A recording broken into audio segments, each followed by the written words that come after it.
Welcome students. So today we are going to continue with our conversion of sentences.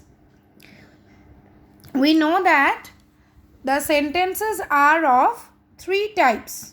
Okay? Simple, complex, compound. Simple, there is only one principal clause. Complex, there are two clauses, one principal clause and one dependent clause. Okay? In compound, you see there are two clauses and there is one joining word here also, but there are two principal clauses and no dependent clause. तो हम लोग क्या जानते हैं? We know that हम लोग ये जानते हैं कि sentences जो है वो तीन तरह के होते हैं, simple, complex, compound. सिंपल में खाली एक प्रिंसिपल क्लॉज रहता है, कॉम्प्लेक्स में एक प्रिंसिपल क्लॉज और एक डिपेंडेंट क्लॉज. देखो मैंने यहाँ पे I have marked it with pink, मैंने पिंक से मार्क किया है. देखो this is the joining word and this is the subordinate और द डिपेंडेंट क्लॉज, और ये वाला हिस्सा है प्रिंसिपल क्लॉज. और कंपाउंड सेंटेंस में देखो दोनों तरफ दो प्रिंसिपल क्लॉज रहता है और एक जॉइनिंग वर्ड रहता है. Okay, now today we are going to learn, आज हम लोग क्या सीखने वाले हैं? देखो, conversion of complex sentences to simple sentences. जो हम लोगों ने पहले दिन किया था नाउन क्लॉज के साथ, आज हम लोग करने वाले हैं एडजेक्टिव क्लॉज के साथ. आज हम लोग करने वाले हैं एडजेक्टिव क्लॉज के साथ. आज हम लोग करने वाले हैं एडजेक्टिव क्लॉज के साथ. ओके, हम लोगों ने पहले दिन जब ये किया था, আমরা যখন প্রথম দিন এটা আলোচনা করেছিলাম, তো আমরা বলেছিলাম যে কমপ্লেক্স সেন্টেন্সে যেরকম একটা প্রিন্সিপাল ক্লজ আর একটা ডিপেন্ডেন্ট ক্লজ থাকে, তো এই ডিপেন্ডেন্ট ক্লজ তিন রকমের হয়, noun clause, adjective clause and adverb clause. তো আমরা আগের ভিডিওতে আমরা শিখেছি যে কিভাবে বুঝতে হবে, कैसे हमको समझना पड़ेगा कि ये जो डिपेंडेंट क्लॉज है वो नाउन क्लॉज है या नहीं. हम लोग वर्ब को सवाल करते हैं व्हाट से. नाउन क्लॉज के लिए समझने के लिए हम लोग वर्ब को, मेन वाक्य का वर्ब को सवाल करते हैं व्हाट से. नाउ टुडे हम लोग ये सीखेंगे कि किस तरह हमको ये समझना पड़ेगा कि ये जो दिए गए वाक्य का जो डिपेंडेंट क्लॉज होगा उसका ये क्लॉज कैसे एडजेक्टिव क्लॉज बनता है. देखो हमने यहाँ पे एक कॉम्प्लेक्स वाक्य लिखा है. देखो আমরা একটা কমপ্লেক্স বাক্য লিখেছি, উই কেম আপন আ হাট ওয়্যার আ পেজেন্ট লিভড. इसका मतलब क्या है? हम लोग एक ऐसे हाट पे पहुँचे जहाँ पे एक पेजेंट रहता था. ओके, तो अभी ये जो प्रिंसिपल क्लॉज है, देखो ये वाला तुम्हारा हो गया जॉइनिंग वर्ड. सो ये अंडरलाइन किया हुआ हिस्सा है तुम लोगों का डिपेंडेंट क्लॉज, और बाकी हिस्सा ये जो है यहाँ पे है ये प्रिंसिपल क्लॉज. अभी इस प्रिंसिपल क्लॉज का वर्ब कौन सा है? देखो केम. इस केम को सवाल करो, कहाँ केम, कैसे केम, कितनी बार केम, बा व्हाट केम. अगर हम व्हाट से भी सवाल करते हैं तो यहाँ पे उत्तर नहीं है, तो ये एडवर्ब या नाउन क्लॉज नहीं है. तो अभी देखो अगर ये वाला जो नाउन है, मेन वाक्य, मेन प्रिंसिपल क्लॉज का जो ये वाला नाउन है, कैसा हाट, ना जो पेजेंट वाला हाट जहाँ पे पेजेंट रहता है वैसा वाला हाट, तो ये हो गया. देखो इस हाट यानी इस नाउन के बारे में बता रहा है ये डिपेंडेंट क्लॉज. तो ये बन गया क्या? बोलो, ये बन गया एडजेक्टिव क्लॉज. और इसका जब हम लोग सिंपल लिखते हैं, देखो कैसे लिखते हैं, we came upon a where a peasant lived, माने ये पेजेंट का हाट है. So we came upon a peasant apostrophe S peasant's hut. We came upon a peasant apostrophe S peasant's hut. ठीक है, अगर इसी का तुम लोगों को उल्टा करने देता कि ऐसा सिंपल दे दिया और बोलो कि इसको कॉम्प्लेक्स करके लिखो, तो इसी का उल्टा यहाँ पर ऐसे लिखना पड़ता, we came upon a hut where a peasant lived. ठीक है, अभी देखो एक दूसरा कॉम्प्लेक्स वाक्य हमने यहाँ पे लिखा है. देखो थोड़ा हम जूम कर रहे हैं. The place where Buddha was cremated has recently been discovered. वो जगह जहाँ बुद्धा को क्रीमेट किया गया था, लॉर्ड बुद्धा को, वो रिसेंटली आविष्कार हुआ है. तो ये जो मैंने ब्रैकेट आउट किया है, देखो ये वाला तुम्हारा डिपेंडेंट क्लॉज है, बीच में लगाया गया है, ये डिपेंडेंट क्लॉज है. और बाकी the place has recently been discovered, ये वाला हिस्सा है प्रिंसिपल क्लॉज। तो ये प्रिंसिपल क्लॉज का ये जो मुख्य जो नाउन है प्लेस, कैसा प्लेस, कैसा प्लेस ना जहाँ बुद्धा को क्रीमेट किया गया था वैसा प्लेस। तो इसीलिए ये इस प्लेस के बारे में, ये वाला जो हिस्सा है ये प्लेस के बारे में बता रहा है, वर्ब के बारे में नहीं। तो इसीलिए ये हो गया एडजेक्टिव क्लॉज, क्योंकि हम लोग जानते हैं कि एडजेक्टिव मतलब क्या, एडजेक्टिव मतलब वो शब्द जो नाउन या प्रोनाउन के बारे में कुछ बताता है। तो वो हिस्सा जो नाउन या प्रोनाउन के बारे में कुछ बता रहा है, वो क्लॉज जो नाउन या प्रोनाउन के बारे में कुछ बता रहा है, वो बन जाता है एडजेक्टिव क्लॉज। तो देखो इसका सिंपल वाक्य हम कैसे लिखते हैं, द प्लेस ऑफ, अभी ये बुद्धा का क्रीमेट करने का जगह है ना, तो जैसे यहाँ पे पेजेंट रहता था तो पेजेंट्स हट बन गया था, तो यहाँ पे देखो the place of Buddha's cremation has recently been discovered. ठीक है, हम थोड़ा और देखते हैं, हम थोड़ा जूम करते हैं ये किताब में, देखो यहाँ पे हम थोड़ा सा जूम करते हैं। ये देखो, complex, the son who was his chief pride in his old age is dead. अभी यहाँ पर देखो ये हु से लगा हुआ ये जो ओल्ड एज तक ये वाला जो हिस्सा है, दिस इज द क्लॉज, ये क्लॉज है। द सन इज डेड ये प्रिंसिपल क्लॉज है, और हु के साथ ये ओल्ड एज वाला ये हिस्सा हो गया तुम्हारा डिपेंडेंट क्लॉज। तो अभी ये सन के बारे में बता रहा है, कैसा सन, मतलब जो उनका बुढ़ापे का सहारा था, बुढ़ापे का गर्व था, वो मर गया है। तो ये वाला जो क्लॉज है ये इस सन के बारे में बता रहा है, तो ये हो गया तुम्हारा एडजेक्टिव क्लॉज। देखो, his son the pride of his old age is dead. इस तरह हु को हटा के हम लोग यहाँ पे इसको सिंपल बना के लिख रहे हैं। अभी देखो मैं जो है तुम लोगों का ये रेन एंड मार्टिन के किताब से मैं करवा रही हूँ, देखो।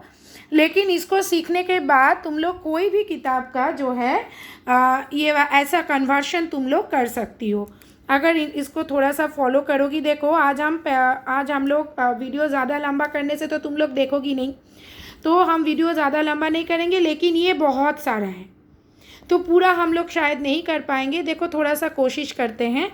Number 1, he sold the horse which belonged to his brother. उसने वो घोड़ा बेच दिया जो उसके भाई का था। तो ये विच से लगा हुआ ये हिस्सा है तुम्हारा एडजेक्टिव क्लॉज। तो इसको हम लोग कैसे कर सकते हैं सिंपल में, देखो हम लोग कर सकते हैं, he sold his brother's horse. ये number 1, he sold the horse which belong to his brother, इसका हम लोग कैसे कर सकते हैं, he sold his brother's horse. देखो number 2, as I was unable to help in any other way I gave her some money. I gave her some money ये है तुम्हारा principal clause. As I was unable to help in any other वे ये हो गया तुम्हारा dependent clause. अब देखो यहाँ पे क्या होता है, ये थोड़ा सा मुश्किल वाक्य में से है, मैं जूम कर रही हूँ ताकि तुम लोग कॉपी में लिख पाओगी। देखो তোমরা যাতে খাতায় লিখতে পারো, যদি এখান থেকে করতে চাও আমি একটু জুম করে করছি যাদের কাছে বইটা নেই। As I was unable to help in any other way I gave her some money, এটাকে করতে গেলে আমাদের করতে হবে একটু অন্যভাবে। being unable to help in any other way I gave her some money। as I was unable, ये as जोड़ने वाला जॉइनिंग वर्डটাকে আমি সরিয়ে দিলাম, তাহলে being unable to help in any other way I gave her some money।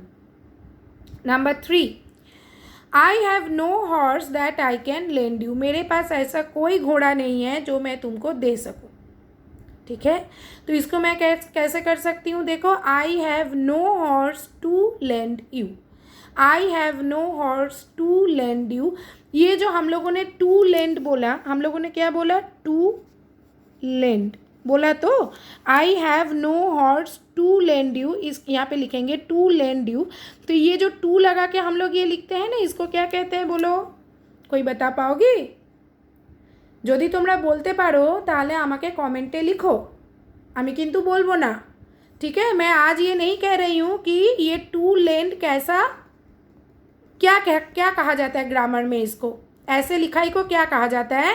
এই ধরনের লেখাকে কি বলে আমি কিন্তু আজকে বলছি না। जो लोग ये जानती हो, তোমরা যারা এটা জানো, whoever knows this, प्लीज़ कमेंटे लिखो যে এই फॉर्मेशनটাকে কি বলে, इस फॉर्मेशन को क्या कहा जाता है। मैं अपने नेक्स्ट वीडियो में इसको मैं बताऊंगी कि इसको क्या कहा जाता है। Okay. Number 4, the marks that were left by the whip were still visible. Whip माने वो जिसे हम लोग चाबुक, बंगाली में हम लोग कहते हैं चाबुक, जिसे मारा जाता है जीव जंतु को। कभी कभी तो बदमाश लोग आदमी को भी मारते हैं। तो ये जो निशान पड़ जाते हैं तो वो अभी तक है। তাহলে আমি এটা কি করতে পারি দেখো, the marks that were left by the whip were still visible, इसको हम सिंपल कैसे करेंगे? The marks left by the whip were still visible, that को हटा दिए, the marks left by the whip were still visible. Okay. Number 5, this is the place where we camp. यही वो जगह है जहाँ हम लोग कैंप करते हैं। तो this is our camping place, this is our camping place. Number 6, the heart that is full of grief is heavy, the heart that is full of grief is heavy. इसको हम लोग क्या कर सकते हैं? The heart full of grief is heavy, हमने that हटा दिया, the heart full of grief is heavy. Number 7, the reply which you have made is foolish, विच को हटाना पड़ेगा, तो हम लोग क्या कर सकते हैं? Your reply is foolish. Number 8, the evil that main do leaves after them. गंदे काम जो इंसान करते हैं वो उनके मृत्यु के बाद भी रह जाता है। तो हम लोग 8 में कैसे करेंगे? The evil done by main leaves after him, them. The evil done by men leaves after them. The evil done by men leaves after them. Number 9, do you not remember him who was formerly your friend? क्या तुम उसको remember नहीं करते हो, याद नहीं है, जो पहले तुम्हारा दोस्त हुआ करता था? तो ये जॉइनिंग वर्ड हटा के हमें लिखना पड़ेगा। तो क्या कर सकते हैं? Do you not remember him, comma your farmer friend, who was formerly your friend हमने हटा दिया, do you not remember him, comma your farmer friend, your farmer friend. Okay. Number 10, this is the needle with which she needs. ये वही needle है जिससे वो knit करती हैं, सीती हैं, যেটা দিয়ে উনি সেলাই করেন। তাহলে আমি এটা কি লিখবো?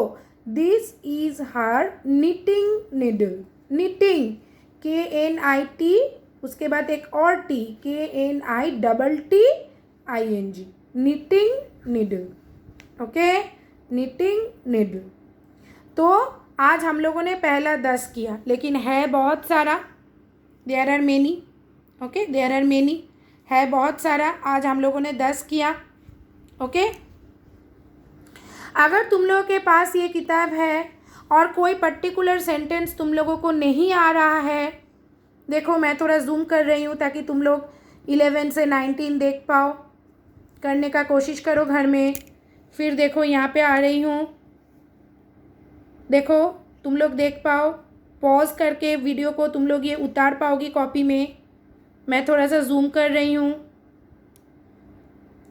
तो अगर ये तुम लोग ज़रूर घर में प्रैक्टिस करो, और अगर करते वक्त कोई एक वाक्य, कोई 2 वाक्य या किसी भी वाक्य में अगर तुम लोगों को प्रॉब्लम हो तो कमेंट में ज़रूर लिखो कि ऐसे ये वाला वाक्य में मुझे प्रॉब्लम हुआ है, तो मैं उसका आंसर देने का पूरा कोशिश करूँगी।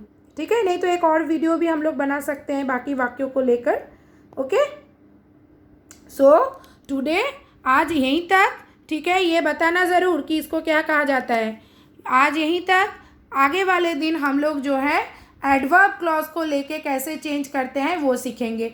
नेक्स्ट वीडियो बहुत जल्द आएगा, इसलिए प्लीज़ मेरे चैनल को तुम लोग सब्सक्राइब करो। मुझे अच्छा भी लगता है और तुम लोगों को अब मेरा आने वाला हर वीडियो मिल भी जाएगा।